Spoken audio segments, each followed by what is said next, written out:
Please. Wow, ఒక proud father ఇంకొక proud father ని అభినందించడం చాలా సంతోషంగా ఉంది. ఎస్ హలో, నేను ఆఖరి స్పీచ్ హీరోగా తర్వాత ఎవరు మాట్లాడకూడదు, ప్రోటోకాల్ కాదు, కానీ మీరు ఆ ఛాన్స్ తీసుకున్నారు, మీకు మాత్రం అర్హత ఉంది, మాట్లాడండి. బీటెక్ చదివాడు, గుంటూరులో బీటెక్ చదివేటప్పుడు థర్డ్ ఇయర్లో 3 సబ్జెక్టులు పోతే నేను ఒక నిమిషం సక్సెస్ఫుల్ మీట్లో ఫెయిల్యూర్స్ చెప్పకూడదు సార్, ఒక నిమిషం. నాకు బాగుంది వినడానికి. నేను పోయితే వీడు ఫ్రెండ్ ఒకడు ఉంటే ఇద్దరు దుప్పట్టు కప్పుకొని గుడగుడ సినిమాలు ఎవరని చెప్పుకుంటారు. ఎవరు? చిరంజీవి గారి సినిమాలు. చిరంజీవి గారి సినిమాలు వారంలో ఆదివారం 3 సినిమాలు చూస్తాడు. నేను తర్వాత 3 సబ్జెక్టులు పోతే వాడిని పిలిచి, అరే చిరంజీవి గారికి చెడ్డ పేరు తీసుకురాబాక, చిరంజీవి గారి సినిమాలు చూసి చెడిపోయారు అంటారు అని అక్కడి నుంచి భయం పెడితే అక్కడి నుంచి పూర్తి చేసి ఫస్ట్ మార్కులు తెచ్చుకొని తర్వాత చివరికి చిరంజీవి గారిని చూసి చిరంజీవి గారి దగ్గర చూస్తామా లేదా అనుకుంటే చిరంజీవి గారిని డైరెక్షన్ చేసే కాడికి వచ్చారంటే మాకు ఎంత అదృష్టమో చూడండి. దేవుడిచ్చిన అదృష్టం. చిరంజీవి గారిని అసలు దూరాన్ని నుంచి చూడండి, అప్పుడు టికెట్లు తీసుకురావాలంటే చొక్కాలు దించుకొని తీసుకురావాలి టికెట్లు. అలాంటి చిరంజీవి గారిని చూస్తాం అనుకోలేదు. చిరంజీవి గారికి తోటి డైరెక్షన్ చేశారంటే మాకు ఎంతో అదృష్టం చిరంజీవి గారు దొరకటం. అదొకటి.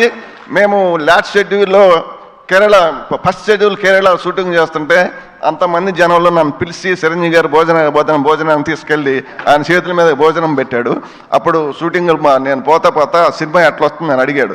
సార్ ఇది 400 నుంచి 500 కోట్లు కొట్టిద్దాను. అప్పుడే అంటే అన్నాడు, ఎలా చెప్పగలిగామన్నాడు, మీ స్టైలు, మీ క్రాపు, మీ బూటు, మీ ప్యాంటు కలర్, అది ఆ రోజు పసుపు కలర్ వైట్ షర్ట్ వేశాడు, దాని మీద వైట్ మీద. అది చూసి నేను, మీరు సినిమాలో నటిస్తారు సార్, మా అబ్బాయి సినిమా తీస్తాడు, చూసి రిజల్ట్ చెప్పేది మనం, ఆడియన్స్గా మనం రిజల్ట్ చెప్పేది. ఆ రోజే చెప్పాను నేను, చిరంజీవి గారు ఇది 400 నుంచి 500 మధ్యలో కొట్టిద్దని చెప్పా. నిజమా అన్నాడు. నిజం సార్ అన్న. అదొకటి. మాకు అనిలు 100 మైళ్ళు స్పీడ్ సినిమా తీస్తే చిరంజీవి గారు దాన్ని 200 మైళ్ళు చేశాడు. ఒకరోజు నేను ఇంటి దగ్గర వాడు రాగానే సాయంత్రం పడుకున్నప్పుడు, అబ్బాయి తెల్లారి షూటింగ్ ఎన్నింటికని అడుగుతా, నాన్న నన్ను 9ంటికి లేపో 10ంటికి లేపో అంటాడు. ఒకరోజు నాన్న చిరంజీవి గారికి నేను 9ంటికి చెప్పాను, నన్ను 9:30కి చెప్పాను, నన్ను 9ంటికి లేపమన్నాడు. సరేనన్న. ఆ రోజు చిరంజీవి గారు 7:30కు సెట్లో కూకున్నాడు. 7:30కే వచ్చాడు. 7:30కి వచ్చి మాకు ఫోను, ఆదం లేపితే ఆదల బాధ తినలేదు, ఏం లేదు, ఆదల బాధ లగెత్తాం మేము. చిరంజీవి గారు దాన్ని 200 స్పీడ్ బరిగిచ్చాడు.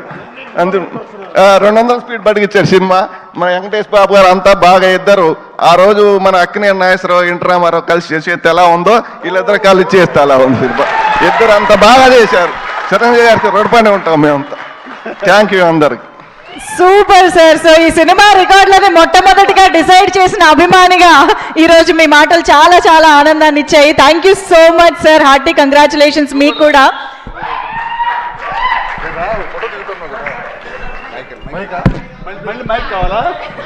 చిరంజీవి గారు యాక్షన్ మొత్తం బీరువాలో పెట్టి బ్లాక్ చేసి తాళం వేసేసాడు.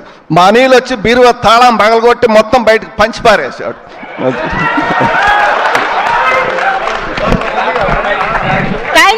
థ్యాంక్ యూ సో మచ్ మా మెగాస్టార్ చిరంజీవి గారికి.